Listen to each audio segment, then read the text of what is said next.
The title of this morning's sermon is, What is Your Lazarus? We're going to be reading from John chapter 11, starting verse 21. Then we're going to skip down to verse 32 and read to verse 45. Martha said to Jesus, Lord, if you'd been here, my brother would not have died. Verse 32, when Mary came to where Jesus was and saw him, she fell at his feet and said to him, Lord, if you'd been here, my brother would not have died. When Jesus saw her weeping, and the Jews who had come with her weeping, he became perturbed and deeply troubled, and he said, Where have you laid him? They said, Sir, come and see. And Jesus wept. So the Jews said, See how he loved him. But some of them said, Could he not, who opened the eyes of the blind man, have done something for this man that he would not have died? So Jesus, perturbed again, came to the tomb. It was a cave, and a stone laid across it. He said, Take away the stone. Martha said to him, Lord, by now there will be a stench. He has been dead for 4 days. Jesus said, Did I not tell you that if you believe you will see the glory of God? So he took away the stone. And Jesus raised his eyes and said, Father, I thank you for hearing me. I know that you always hear me, but because of the crowd where I am, I have said this, that they may believe that you sent me. And when he had said this, he cried out in a loud voice, Lazarus, come out. The dead man came out, tied hand and foot with burial bands, his face wrapped in a cloth, and said to them, Untie him and let him go. Now many of the Jews who had come to Mary and seen what he had done began to believe in him. This is an interesting passage. My father was a veterinarian for many years. One year there was a very serious problem that seemed to hit the area real hard. A lot of young calves were getting scours, a form of severe diarrhea. It was heartbreaking to see how sick those calves could get. Some of the calves were so dehydrated that my father had used a scalpel to dissect down to find the jugular so that he could start IV solutions for the calves. One of those calves was so sick and so close to death that the owner named the calf Lazarus. Naming the calf Lazarus seems very appropriate, especially considering the meaning of the word Lazarus. According to this Wikipedia article, Lazarus in Hebrew means God has helped. There are times when I wonder what happened to Lazarus the calf. We might be left with what happened to Lazarus after Jesus raised him from the dead. No, the Bible really doesn't give us very much information. Lazarus may not have lived happily ever after because he was so closely identified with Jesus. The passage from the Gospel of John is about Jesus raising Lazarus from the dead. In the verses that come after where we stopped our reading for this week, the Sanhedrin meets in what contributors to the Bible Hub describe as an emergency session. There have been a few concerns centering on Jesus performing miracles gaining more popularity, which could be understood to cause a fear of loss in the number of people following the more traditional forms of Judaism. And preserving the land and the nation of Palestine was important as well. Some of the religious leaders plotted to kill Lazarus. If Lazarus was killed, the influence of Jesus would decrease, and the threat of his theology and authority to the religious leaders would be diminished.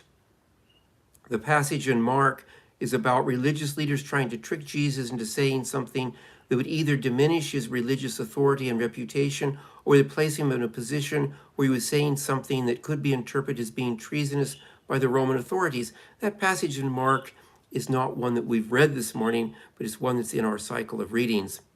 The Bible does not tell us much about Lazarus after he's given a second chance at life. His life might not have been easy.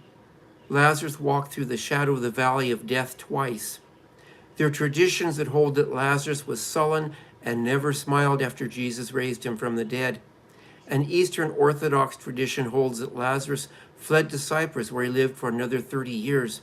Another tradition is that Lazarus, Mary, and Martha, and a few other people sailed to what is currently southern France.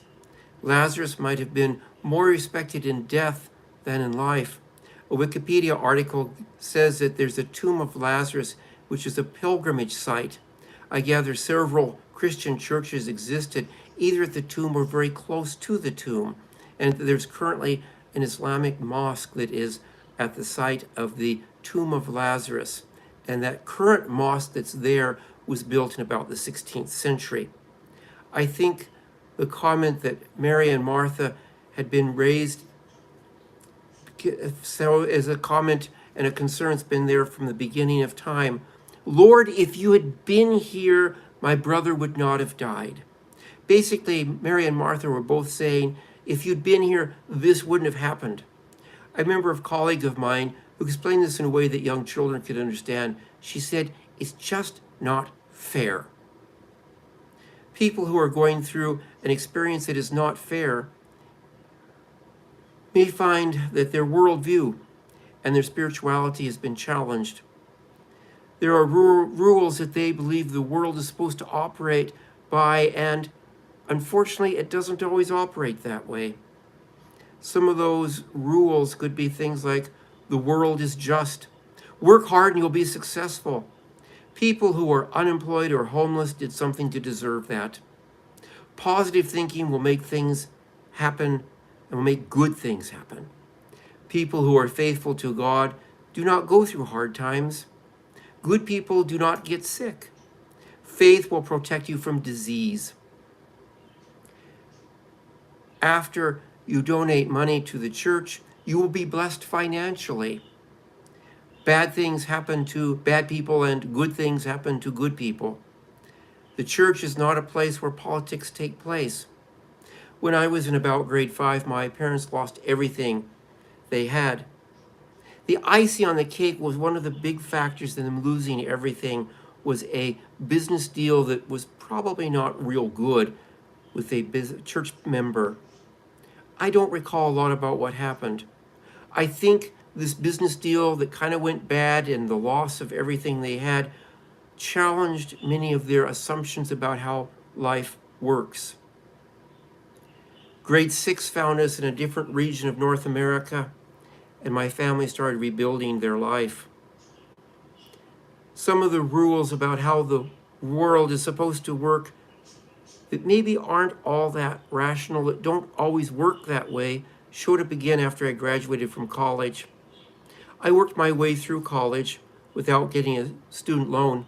The chair of the department said that I was the most qualified graduate and the hardest working graduate. I graduated during one of the worst recessions to hit Western Canada. It took me a year and a half after I graduated to get a professional job. That challenged parts of how my family thought the world operated. Perhaps there's a bit of Lazarus inside every one of us. Parts of us that have died, dreams that have withered, hopes that were buried, prayers that were ignored. I'm going to ask a question for you to reflect on for a moment. What is an experience that caused you to change parts of your worldview, your sense of how the world operates? How did people respond to your experience? After bad things happen, after stuff hits the fan, we may be left trying to figure out why all this stuff happened.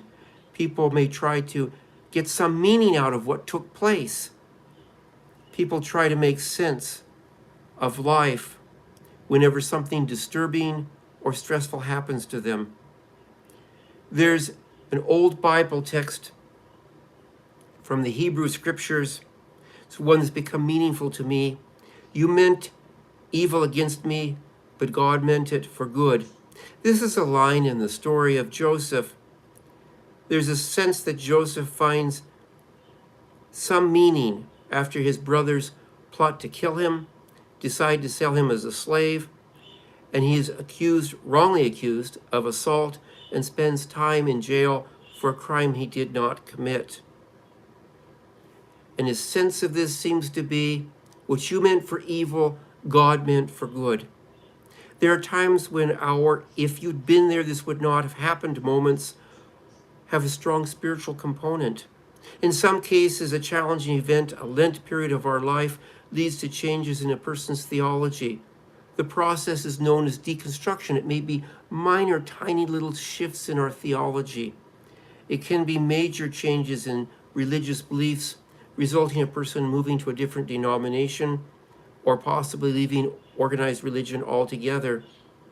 Jesus made no attempt to provide verbal comfort by saying something awful like, Lazarus is now in a better place. Jesus provided comfort by just being there, by just shedding tears with the mourners. Jesus did not engage in psychotherapy. He didn't engage at all in psychotherapy. There's a founder of one of the forms of behavioral cognitive therapy, Albert Ellis, who describes some of the irrational and illogical beliefs that we try to live our lives by as stinking thinking. Jesus didn't challenge all of the irrational beliefs that Mary and Martha had. He didn't go into that. He didn't challenge their stinking thinking. At this stage, love and support were what they needed, and that's exactly what Jesus delivered. Jesus wept with those who were weeping. He mourned with those who were mourning. Perhaps this narrative today challenges us to be a support to people by being a source of presence, and with our emotions to provide support more so than with our words, our philosophy, and our theology. Amen.